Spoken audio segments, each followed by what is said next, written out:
स्वास्थ्य मंत्री मध्य प्रदेश शासन के नाम सीएमएचओ सागर को सौंपा ज्ञापन। मेरिट में आने के बाद भी नियुक्ति से वंचित करने के लगाए आरोप। कर्मचारी चयन मंडल भोपाल द्वारा संयुक्त भर्ती परीक्षा के माध्यम से आयोजित बहुउद्देशीय महिला स्वास्थ्य कार्यकर्ता एएनएम का नाम मेरिट लिस्ट में आने के बाद भी किया बाहर। मेरिट लिस्ट में आने के बाद जिला स्तर पर होने वाले दस्तावेजों के परीक्षण एवं मेडिकल परीक्षण के लिए बुलाए गए अभ्यर्थियों को अपात्र घोषित किया। अभ्यर्थियों ने सरकार पर भेदभाव एवं मनमानी करने के आरोप लगाए हैं। अभ्यर्थियों का कहना है कि प्राइवेट विश्वविद्यालय से एएनएम का डिप्लोमा करने वाले अभ्यर्थियों को बाहर कर दिया, जबकि प्राइवेट कॉलेज जिनको मान्यता खुद सरकार देती है एवं स्वास्थ्य विभाग अंतर्गत अन्य पदों जैसे CHO, लैब टेक्नीशियन एवं अन्य पदों पर प्राइवेट कॉलेजों से किए गए डिप्लोमा डिग्रीधारियों को सरकार नौकरी दे रही, तो इस पद के लिए भेदभाव क्यों? वहीं सरकार से मांग की है कि हमें भी उक्त पद की नियुक्ति प्रदान की जाए। हमें आज स्वास्थ्य कार्यकर्ताओं ने ज्ञापन सौंपा है, मैम ये क्या है? इन लोगों का कहना है कि कुछ लोगों ने प्राइवेट हॉस्पिटल से डिप्लोमा किया है या फिर 12th क्लास में इन लोगों ने आर्ट्स से किया है, बालाजी मांगी गई है ना, और सरकारी अस्पताल का ही रजिस्ट्रेशन मांगा गया है शर्तों के हिसाब से।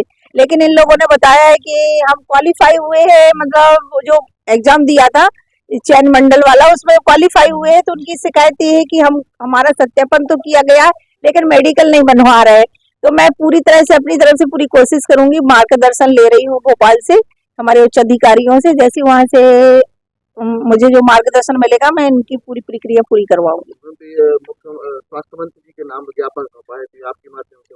नहीं, हाँ मेरे माध्यम से वो भी दिया है और स्वास्थ्य मंत्री जी को दिया है, तो मैं इसकी मैं कवरिंग बना के वहाँ भेज दूंगी। रही और मुझे भोपाल से भी संचालनालय से भी असाधारण सेवाओं के प्रमाण पत्र ब्लॉक पर भोपाल से सीएमएचओ द्वारा मिले हैं।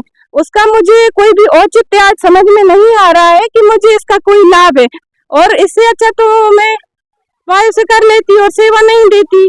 और मुझे आज बहुत दुख हो रहा है, मैं बहुत ही दुखी हूँ। मुझे ऐसा लग रहा है कि मुझे विभाग द्वारा कोई सपोर्ट नहीं मिल रहा है।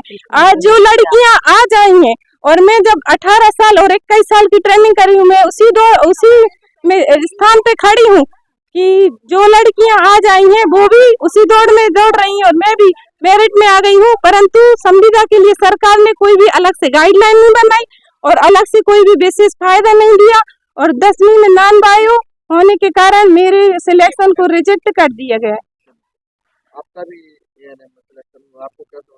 जी सर, मैंने ग्रुप 5 का टेस्ट दिया था जिसमें मैं क्वालिफाइड हूँ, मेरा मेरिट में नाम भी है और क्वालिफिकेशन सब यहाँ वेरिफिकेशन हो गया, मेडिकल हो गया। उसके बाद मुझे बोल दिया गया कि आपका जो डिप्लोमा है वो प्राइवेट कॉलेज का है, इसलिए आप अपात्र हैं। तो जी हाँ, और अगर अपात्र हूँ तो किस बेस पर? प्राइवेट कॉलेज से और भी तो सब लोग डिप्लोमा डिग्री वगैरह करते हैं, वो क्यों लिए जाते हैं, और लेकिन हम लोग ने अगर प्राइवेट से किया है तो क्यों अपात्र हैं? दूसरा ये है कि हम लोग का जो नर्सिस का जो रजिस्ट्रेशन होता है वो महाकौशल से ही होता है, जो शासकीय वालों का होता है वो प्राइवेट वालों का भी होता है। तो इसलिए मुझे ये बताया कि मैं क्यों अपात्र हूँ। और गाइडलाइन जहाँ में पर एक तरफ कोरोना काल में आप लोगों को भगवान का दर्जा दिया गया था और अब इस तरह का सौतेला व्यवहार हो रहा है, तो क्या कहना चाहेंगे? यही तो सरकार का नियम है। अभी बोल देंगे कि गाइडलाइन चेंज हो गई है, संशोधित हो गया है, ये हो गया वो हो गया, बस काम पड़ेगा तो संविदा वालों को कर देते हैं इकट्ठा, ये करो वहाँ करो ड्यूटी। 8-8 बजे रात तक ड्यूटी करी है हम लोगों ने। और रूल बुक में जीव विज्ञान के ऑब्लिक में 12वीं पास भी लिखा था, तो रूल बुक में उनको ऐसा लिखना ही नहीं था। जब सरकार रक्षक है हम लोगों की, संरक्षक है, उसके प्रकार जब वो ही भक्षक बन जाए तो हम लोग क्या करेंगे? 5 तक एएनएम की भर्ती में ट्रेनिंग ली थी जिसमें मुझे 21 वर्ष हो गए हैं और मैं अनवरत 18 वर्ष से संविदा एएनएम के पद पर कार्यरत हूँ। मैं जब विभाग में सेवाएं दे रही हूँ तो विभाग द्वारा कभी भी मुझे सूचित नहीं किया गया कि आपका जो नॉन बायो है तो आप बायो से कीजिए, किसी भी प्रकार का लिखित में आदेश नहीं दिया गया। और उसी टाइम मुझे नॉन बायो में लिया गया था, और हम लोगों का जो महाकौशल नर्सिंग रजिस्ट्रेशन है सर, जो 18 महीने की होती थी उस समय पे ट्रेनिंग, और इसको हम लोग प्रति 5 वर्ष में इसको रिन्यू करवाते हैं सर।